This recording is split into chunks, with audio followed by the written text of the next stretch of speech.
In the past couple of days, the US stock market, treasury bonds, and the US dollar exchange rate have once again become highly volatile. Why?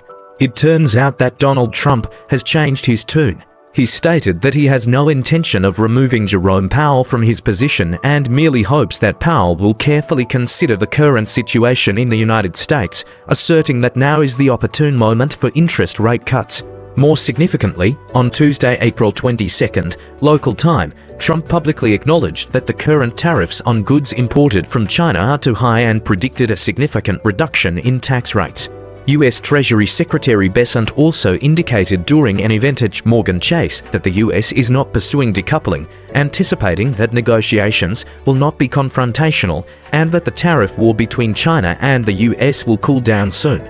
Meanwhile, the White House claimed that trade negotiations with China were progressing well and Trump himself was paving the way for a trade agreement. Following these statements from Trump and his team, the price of gold in New York dropped below the $3,500 per ounce mark. It closed at $3,301 per ounce on the 23rd, a decline of $200 from its previous peak, indicating significant volatility. However, during a regular press conference on April 23rd, Chinese Foreign Ministry spokesperson Guo Jiakun emphasized that if the US genuinely wishes to resolve issues through dialogue and negotiation, it should cease threats and blackmail and engage with China on the basis of equality, respect, and mutual benefit. The approach of simultaneously talking about reaching an agreement with China while continuously applying maximum pressure is neither the correct way to interact with China nor will it succeed. Clearly, judging from the spokesperson's remarks, China has given a lukewarm response to the US and does not take the unilaterally released US rumors seriously. The US continues to talk about reaching an agreement while still resorting to maximum pressure tactics. On the 24th, US media reported that the Trump administration was considering multiple options. The first option was to potentially reduce the tariff rate on Chinese goods to around 50% to 65%. The second, known as the tiered classification plan, would divide Chinese imports into two categories: those deemed not a threat to US national security and those considered strategically significant to US national interests. According to US media, under this plan, the US would impose a 35% tariff on the former category and at least a 100% tariff on the latter. White House Press Secretary Leavitt stated that Trump's stance on tariffs against China had not softened. During the regular press conference on the 24th, Guo Jiakun clearly responded to media inquiries, stating that recent US reports suggesting ongoing negotiations between China and the US were false. There have been no consultations or negotiations between the two sides regarding tariffs, let alone an agreement. On the same day, a spokesperson for China's Ministry of Commerce also said that as of now, no economic and trade negotiations have taken place between China and the US regarding the US media reports that Trump intends to lower the tariff rate on Chinese goods. Guo Jiakun emphasized again that the tariff war was initiated by the US, and China's position has been consistent and clear. He added that if the US truly wants to resolve issues through dialogue and negotiation, it should abandon the maximum pressure approach, stop threats and blackmail, and engage in dialogue with China on the basis of equality, respect, and mutual benefit. It should be clear to everyone now that the recent information unilaterally released by the US is more of a wishful thinking. And judging from the statements of the White House, although the US appears to have softened its stance, it has actually just changed its strategy because the aggressive approach has not worked. However, its fundamental position remains unchanged. From China's perspective, as reflected in the Foreign Ministry's statements, the words of the Trump administration so far are not trustworthy, and there is no genuine sincerity in reaching a new trade agreement with China. As a result, gold prices in New York rebounded on the 24th, reaching $3,328 per ounce by the end of the day and hitting an intraday high of $3,377 per ounce. The US dollar index fell slightly by 0.3% on the 24th, while Dow Jones futures continued to rise throughout the day. I further predict that unless the US restores the tariff rates to their levels before the reciprocal tariff policy was introduced on April 2nd, there will be no room for negotiation. This is a very clear stance from China, as evidenced by the foreign ministry's repeated responses to media inquiries. This means that no matter what the Trump administration says or how low it pretends to lower its stance in the future, as long as it does not revoke the series of tariff policies on Chinese goods that took effect on April 2nd, China will not sit down for negotiations with the US. We must have a clear understanding of this. In fact, I have never believed that the US has the sincerity to sit down for negotiations. Many people think that the tariff policy will cause US commodity prices to rise, triggering inflation in the US, and thus the Trump administration will be pressured to adjust the tariff policy. This understanding is too simplistic.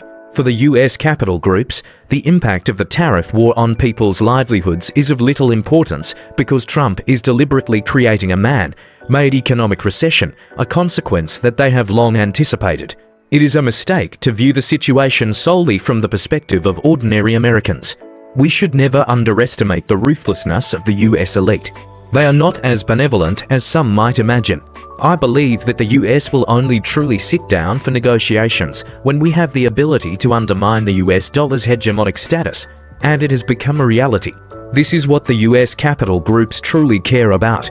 The lives of ordinary Americans mean very little to them, as we witnessed during the COVID-19 pandemic. Not to mention, since Trump's tariff policy took effect on April 2nd, the global trade system has entered a state of chaos, and global financial markets, including those in the US, have been highly volatile. The wealth that has evaporated has plunged countries around the world into a collective panic about future uncertainties. The costs of all this are already immeasurable.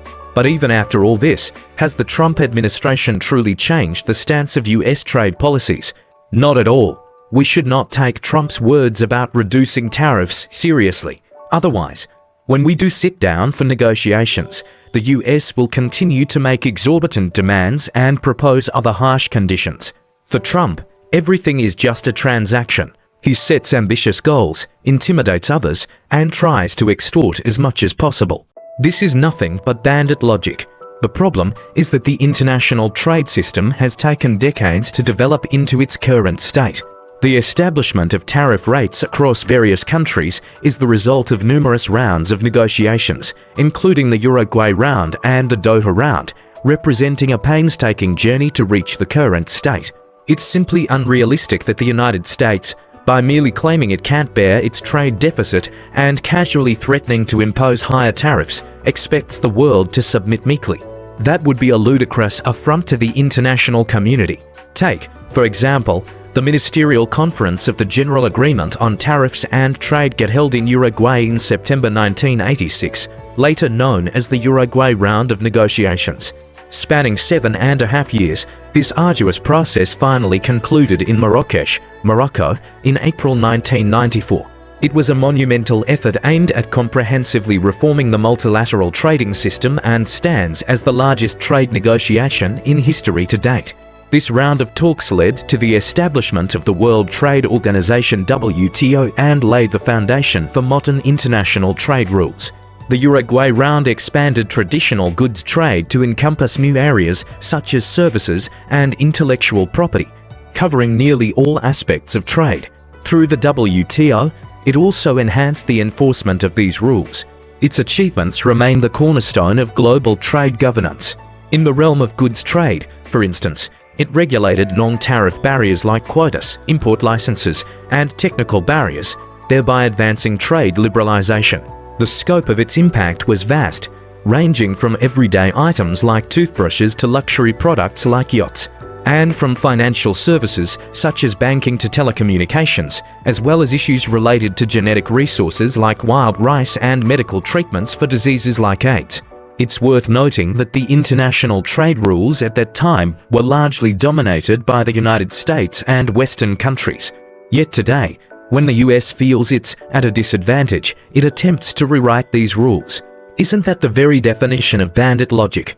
Over the past few decades, the United States has gradually withdrawn from manufacturing, producing less domestically while relying on the service sector and consumer spending to drive its economy. When excessive money printing led to inflation, it exploited the US dollar's hegemony to siphon wealth from around the globe, repeating this cycle countless times.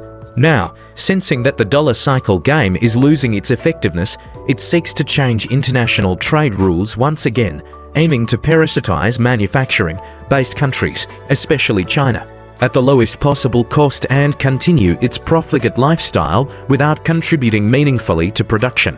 That's precisely the US approach. In the past, the United States could act as the world's policeman, doing as it pleased, thanks to its unrivaled military dominance. But those days are long gone. The rise of China is real and undeniable. In the 1990s, the United States was truly the global hegemon.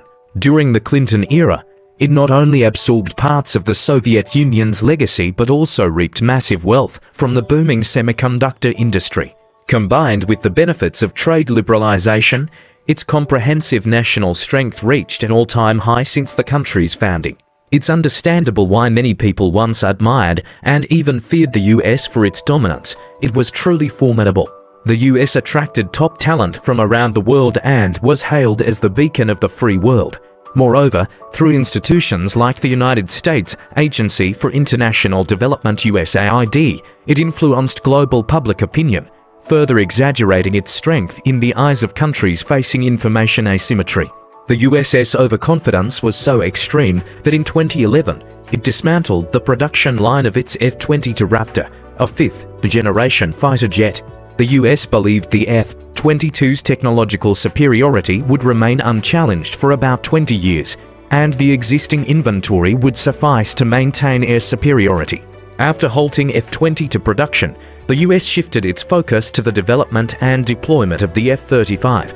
Although also a fifth-generation fighter, the F-35 was inferior in performance to the F-22. At the time, the US was convinced that the F-35 alone could outclass fighter jets from other countries. Ironically, in the very year the US decommissioned the F-22 production line, China unveiled its own self-developed fifth-generation fighter, the J-20. The J-20 boasted superior stealth capabilities, maneuverability, and combat effectiveness compared to the F-35.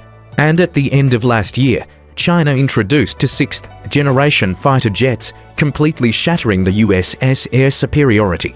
Recently, US Secretary of Defense Hegseth stated that China's hypersonic missiles could destroy all US aircraft carriers within 20 minutes. Every war simulation conducted by the Pentagon has resulted in defeat against China. Meanwhile, the commander of the US Indo-Pacific Command admitted that China is producing fighter jets and warships at a much faster pace than the US and has the capability to deny the US air superiority within the first island chain. Shortly after these remarks, China Central Television's military channel released a hard-hitting video showcasing a simulated massive strike on US aircraft carriers. The video took a measured approach, neither exaggerating the ease of sinking the carriers nor downplaying their defensive capabilities. Instead, it presented data from US military experiments, effectively refuting the US's claims. From the completion of the Beidou navigation satellite system to the development of hypersonic missiles, from unmanned underwater vehicles to electromagnetic pulse weapons, China has been leveraging technological advancements to gain a decisive edge.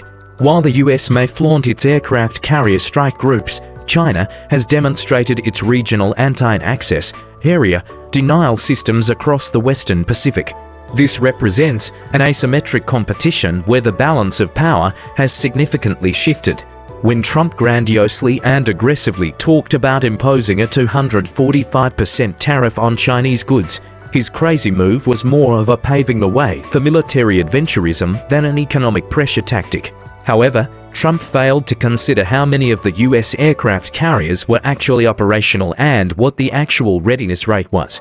Of course, the claim that China can destroy all US aircraft carriers within 20 minutes is an exaggeration. But these remarks do reflect the strategic anxiety within the United States. Our Ministry of National Defense responded that the United States is suffering from persecution paranoia and is hyping up the China threat theory. In essence, the US aims to find excuses for expanding its military forces and adjusting its military strategy. Regardless of how one looks at it, the fact is that the roles of offense and defense have already shifted. China will never compromise in the tariff war. Nevertheless, China still maintains a calm and rational attitude towards the China-US game, taking every move of the United States seriously at the tactical level. The military strength is, of course, the core support for China's tough response to the United States. But in fact, China was well prepared for this tariff war. It's not the first time we've dealt with Trump.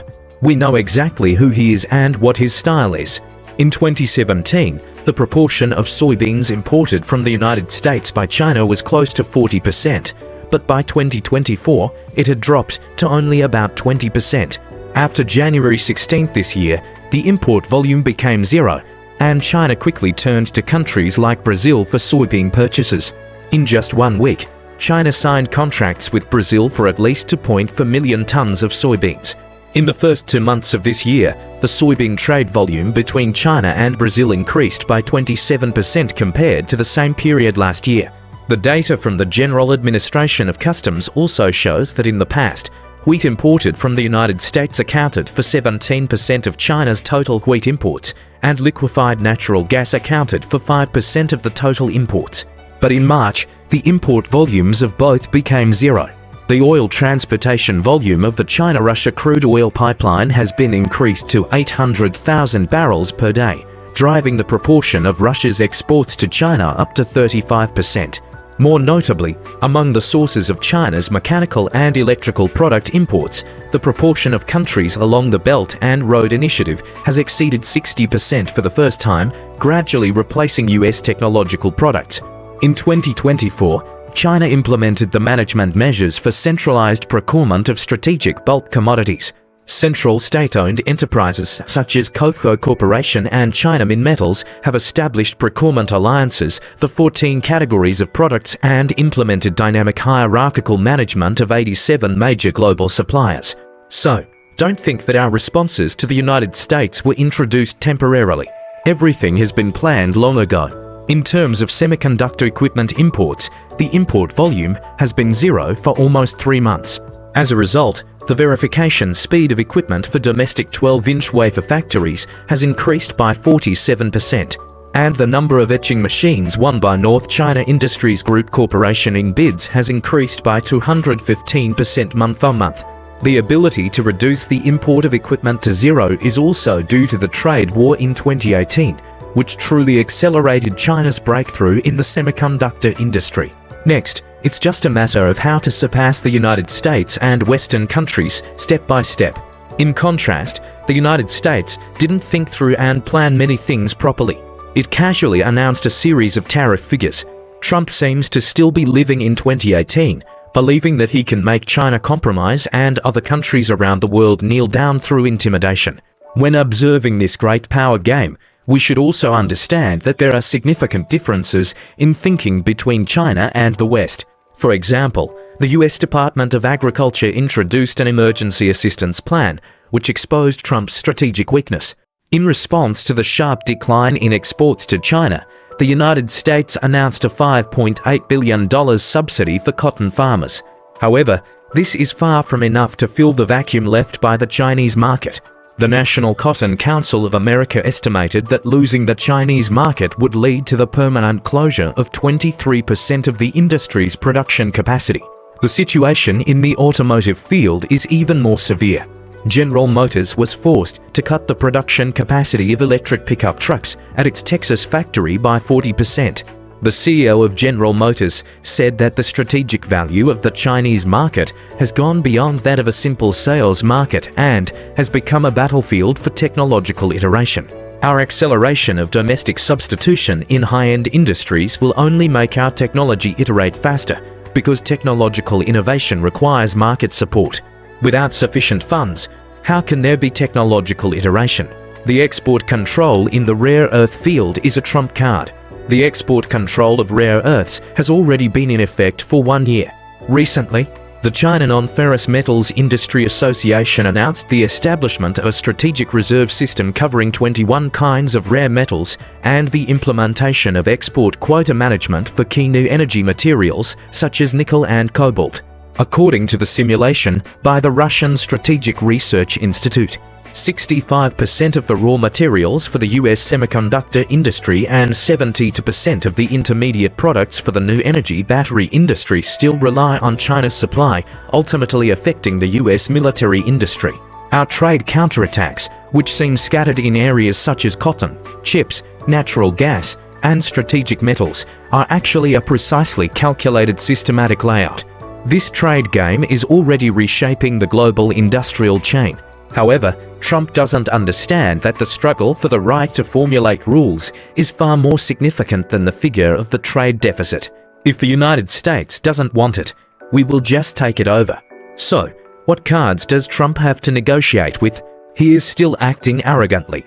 Clearly, the US's structural dependence on China will put the US in a passive position in the negotiations, because Trump simply has no aces up his sleeve.